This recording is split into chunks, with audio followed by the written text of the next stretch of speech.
The honey is on the shelf and attractively displayed within our local honey store. It did not arrive by truck, however, but by a process as slow as honey itself. This is the cat frame of honey here.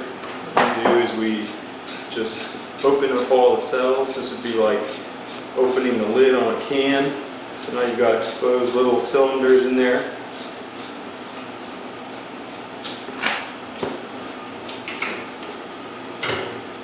When it goes into the spinner, we have covers, but for the filming I took them off.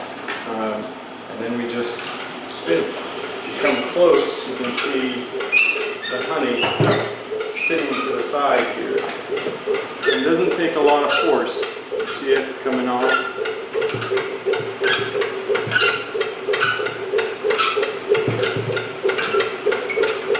We do this all by hand at this point, and then we go the other way. We use 3 filters.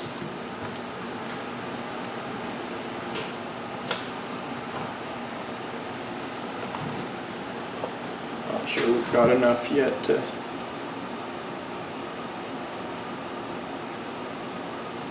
So what you see in here is some pollen particles that will capture some of the bigger stuff anyways.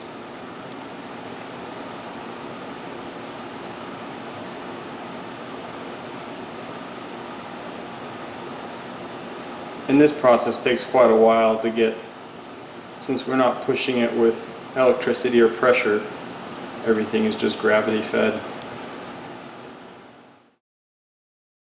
We know that thousands upon thousands of these little insects work tirelessly in essentially well-run factories. But like all factories, they need quality raw materials.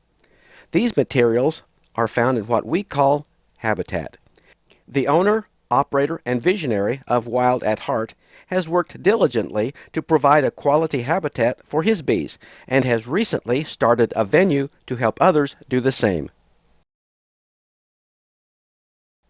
It was about 10 a.m., the temperature was over 95, and Tom had been busy for hours. And although it was a hot and humid morning, he kindly took time to give TV3 an interview about his lifelong dream and his latest effort to promote quality habitats. I am here with Tom Turner, and we're in his workshop. He's been working this morning. You can see he's already messed up his hair and what have you. He's been out doing the bee thing. He is our bee man, and the newspaper has run articles over the period of time about what he's done when he started and everything. So I want to start with that. Why in the world did you take up bees? Well, Dave, I always wanted to, ever since I was a kid in 4-H, I wanted that to be my project, but I don't know if I told the story before, but my mom said that she didn't want me to do that, and when I got to be 60 years old, I thought I was old enough I didn't have to get permission, so I did it. I've had a lifelong desire to do it, and I'm working to create better habitat and do positive things for the environment, and I really think bees do that. So that's where I want to get, because they were talking about the honey and pictures of this and that, and then I came across that habitat thing. Yeah. And that's where I want to aim this interview towards, habitat. Why habitat? What's so important about habitat? And you had a convention I want to get into later, but just right now, the layout for why habitat. Well, bees are kind of an indicator species. When things change in the environment, they can be one of the first to exit their presence, and I am trying to do things holistically for all creation, but all creatures. But bees are an important integral in a lot of plants and animals' lives, as far as production of seed and fruit, and so. It's just a desire. I thought that might be a missing link in some of the things I've been doing, and it would enhance the environment and the habitat. So they're just a part of it, and so that's just a focus that I've turned to, as well as additional things to the soil and the plant life. I know you use wild bees. Yeah, well, and that's a term that's maybe a little loose, because all bees, the Kansas has native bees, but they're not honeybees. The honeybee was not native to North America. They came across the ocean with the immigrants, and a lot of the bees that probably are here came primarily from German people, because there's an indication of that because the bees are very dark, and they brought black. It was a species of a black honeybee, and we see that indication. But they've been living in the trees for a number of years. There's no commercial honey producers here that have had bees swarm and leave for 50 some years, really. And so these probably were from farms that had bees that the bees swarmed and went into the trees, or possibly from a commercial producer 50 some years ago. But there's been bees here for a long time, and they are living in these cottonwood, in the hollows of cottonwood trees predominantly, but other trees as well. There's maple. There's all kinds of hollows and different trees. But yeah, that's the term wild bee, is that they've been living without assistance of man in hollows of trees. Well, I know that in the process of being at your convention I was at the last time, to a guy like me, those fields we went into looked like a bunch of weeds. But there was a specialist guy there. If you introduce him, tell his background, what he was just picking up things and saying these were good for this was good for this. He identified everything in the field. It's fantastic. So it's not just weeds. No, it's about utilizing some plants, both native and additional plants that they cultivate. And Dale from Green Cover Seed was here with us, and he is a specialist in dealing with. I'll say. Yeah, and that company is found in Nebraska, and they are working extensively on creating better soil health and utilization of plants to do that. And so again, thinking holistically, it's not just about the bees, it's about the plant life, about the soil, and the animals that utilize it, and trying to improve the habitat. Yeah, it was good for both. I mean, Right. It's a win-win is what you would call that. It sure is. Now, one of the things that I noticed is there was a convention here. Now, does that happen every year? Does it pass around? Did you just... Well, no, this was my creation this year, good. and I intend for it to be an annual event.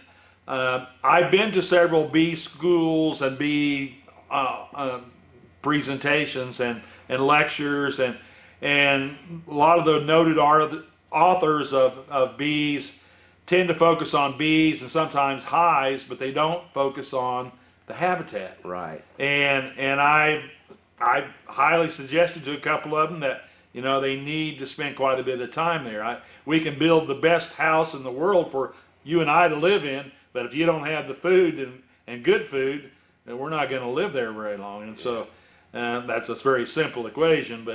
But so one of the leading authors was with us, world-renowned I noticed he person. had an accent, so he was... Yeah, not he's from Russia. Okay. And Dr. Leo is world-renowned and speaks about bees all over the world. And him and I we've become friends, and I've attended his classes, and I was very, in a positive, critical way, saying, you need to spend some time on habitat. Well, I decided, maybe I just need to take that on and do it myself.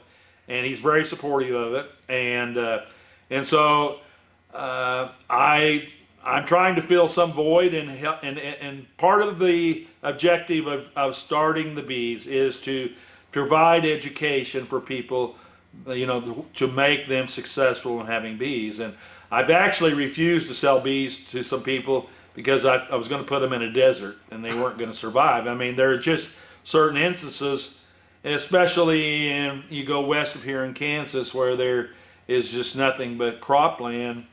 They're not going to survive. Yeah. Without they can feed them, but that's not the way bees are made.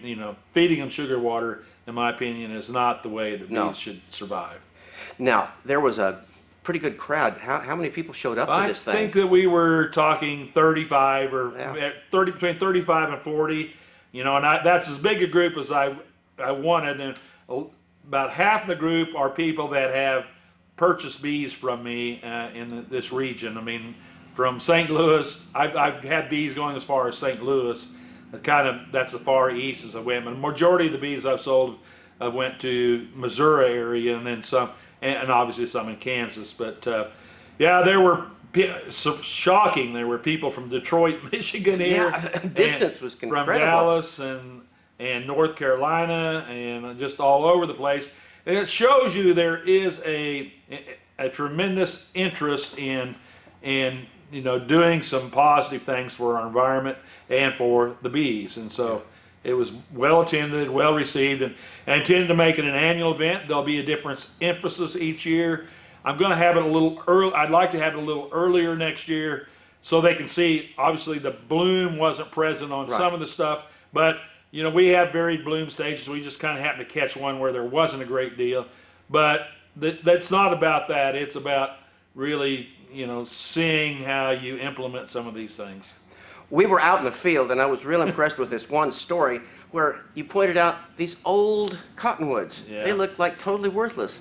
And you told how there were bees there and how you captured them. So you could close with that story. It was an incredible story. Yeah, and in all reality, we wouldn't have the bees living in the trees if it wasn't for the programs that took place in the 30s and 40s. The CCC program, the WPA, I think the CCC program probably, the planning of the windbreaks for the wind erosion made a huge difference. Now they're maturing. I'm a little concerned that there's been no planting of trees and in recent years and renovation of these. But yeah, the cottonwoods provide a great source of cavities for bees, and I'm more than happy to share how I've kind of got it figured out where they're going to be living. By one, you look for the food sources. If there's alfalfa fields where there's a lot of bloom. Alfalfa in this part of the world is, if you find some place where there's a lot of clover, there's going to be bees there close. Yeah, I never gave it a thought that they have to have a home, and so the trees were the natural, the hollowed out. That's home sweet home and protected in the winter. So it's and we can learn a lot from the trees, because not only do that they provide the natural home, but then you take a look at what that tree is like on the inside, and that's what I somewhat patterned my hive after. Oh, okay. I've decided that some of those cottonwoods, and I've helped. There's once in a while one will fall down or something, or somebody needs to remove a tree. But when you look at the width of that core outside that protects the bees, those cottonwoods is maybe 6 inches thick. And in here, the industry is putting most of these bees in little 3/4 inch, boards. It's not like a cottonwood tree where it's 6 inches around. It's pithy. It's well insulated. There is, probably some heat coming from the tree up, I've got a lot of experiments I like to have monitored as far as temperature in those trees to see what it's providing for the bees. But so that's why I produce insulated hives, and we've designed them now. Dr. Leo, the speaker that was here from Missouri, who's wrote several books, found that some of the old masters in there, even the Langstroth hives, the vertical ones, which can raise bees and produce things fine as well. Originally, his design was insulated, but nobody knows that unless you go back and read stuff in the 1800s. Yeah, he was given dates going way back, and so some people knew what was going on back there. Yeah, we think absolutely. we're the leading edge of things, but it turns out that we're just catching up. Yeah. Well, I think it's a matter of profitability that crept in, and speed of production, ease of shipping, but it wasn't necessarily good for the bees. Right. Well, this has been very informative, and I thank you very much. And I will put this all together, and we'll see clips of different parts of the convention here, and hopefully get some people interested in good habitat. Yeah. Thank you. You bet, Dave. Got the smoker in there, burn holes and things. Yeah, your gloves are right. Yeah. We try to get the hive set, the entrance pretty close to where they've been setting. So stand back here a little bit, Tracy. Stand back here. We're gonna just slide the hive over here to kind of that spot right there. Okay. Come around over here. Come over here. Come around here. Okay. What are we gonna do?